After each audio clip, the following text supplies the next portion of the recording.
We're driving deep into the English countryside now, just a couple hours outside of London. We're on our way to visit GW Pharmaceuticals. They're a company that makes medicines from the actual marijuana plant. Now, although this is done with the express permission of the UK government, we did have to sign confidentiality agreements and cannot disclose exactly where we're going to be located.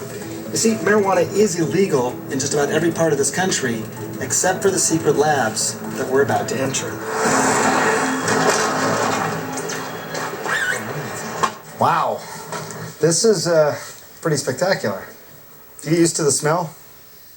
I'm not particularly partial to the smell, very much. If you had smell-o-vision on your TV, you'd be overpowered by now. It's a lot of pot. This greenhouse is the size of a football field, and they have several more just like it throughout the United Kingdom. The lighting, temperature, humidity, all monitored by a top-secret central computer that keeps those conditions constant. And there are dozens of scientists regularly tending the plants. This is probably the most TLC for a weed I've ever heard of. One would hope so, absolutely. Dr. Jeffrey Guy, who runs GW Pharmaceuticals, says it has to be this way because they're trying to do something no other pharmaceutical company in the world is attempting, turning the actual marijuana plant into a prescription drug. When you look out at all of this, what comes to your mind? I look at this and I think we can make generations of medicines over the next 25 or 30 years. Medicines for illnesses like Alzheimer's, diabetes, PTSD, and epilepsy, and autoimmune diseases like multiple sclerosis and Crohn's. The key to making these medications is inside these simple-looking leaves, in understanding the hundreds of chemicals, some more therapeutic than others. Those are the cannabinoids. In our preclinical research, we're able to say what each individual cannabinoid does, so that each one represents a potential new medicine for us. We can then breed into the plant the materials that will provide us with a range of beneficial effects. Designer cannabis plants are then reduced to a whole plant extract, and that's crucial, according to the granddaddy of all marijuana research, Israel's Dr. Raphael Mechoulam. When they've tried to make drugs using certain compounds from marijuana, it's met with limited success. Why is it that when you take just certain compounds out of the marijuana and try and make a drug, it doesn't seem to work as well? Well, one of the reasons possibly is because the THC works better when cannabidiol is there. So if you have both, it works better as a matter of fact. Mechoulam calls it the entourage effect, and that's what GW is doing. Every extract will have all the plant's chemicals in it. The extract is then packaged as an approved prescription spray.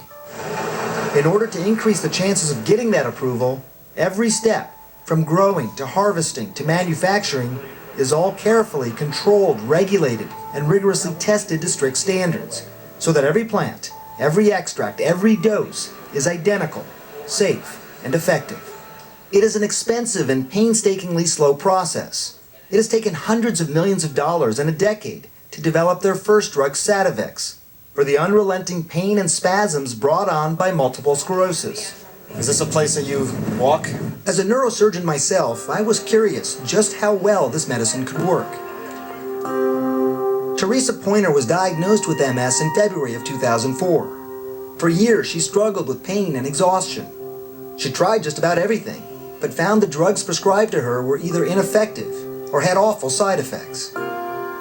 Then one day in 2005, she read in the newspaper about clinical trials for a marijuana-based medicine. Have you ever tried cannabis? I mean, what were your thoughts on it? No. I mean, ever since I was a little girl, my mum had always said to me, you know, don't do drugs, don't do drugs. But nearly wheelchair-bound, Teresa was desperate. She tried it, a spray to the back of her throat several times a day, even once during our interview. Her pain and muscle spasms are now well controlled. So just the relief to be able to have a couple of sprays before I go to bed and feel comfortable enough to just go to sleep. The risk of side effects are pretty low. Neurologist Dr. Eli Silber prescribed Sativex for some of his patients. Some people do feel slightly dizzy and lightheaded, if you want to call it slightly stoned. Some people might feel slightly tired with it.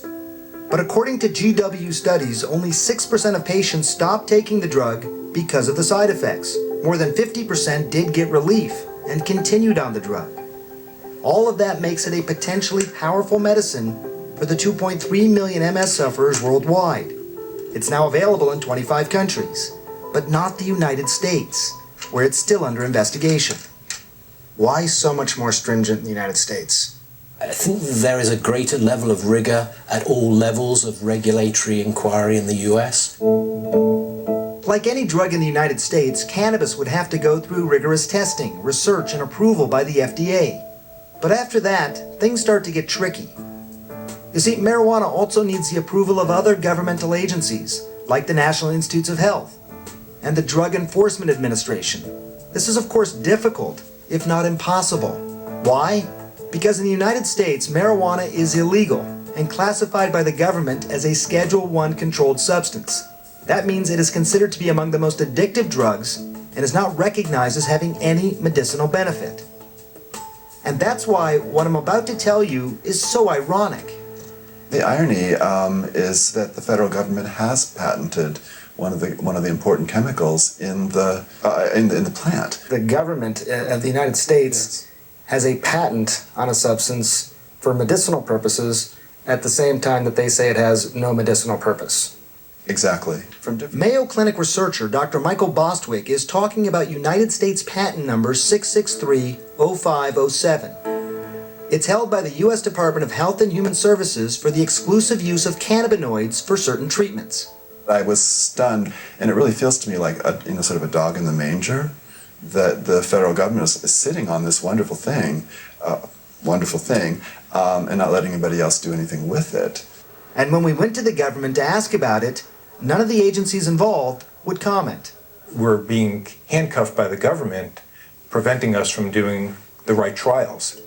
In fact, a 2013 search through the U.S. National Library of Medicine revealed 2,000 recent papers on marijuana, but the majority of them explored the harm. Only 6% investigated the benefits. Many believe that's the result of a draconian system gone awry, resulting in marijuana becoming one of the country's most controlled substances. And many people believe that has to change. But it was one of the experts calling for that change that surprised me the most, Dr. Nora Volkov.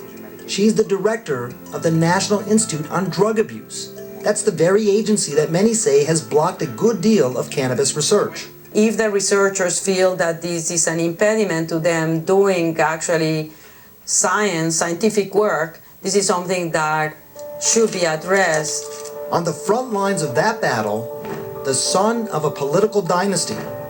Coming up, how this anti-drug crusader is fighting to get cannabis drugs to patients like Vivian.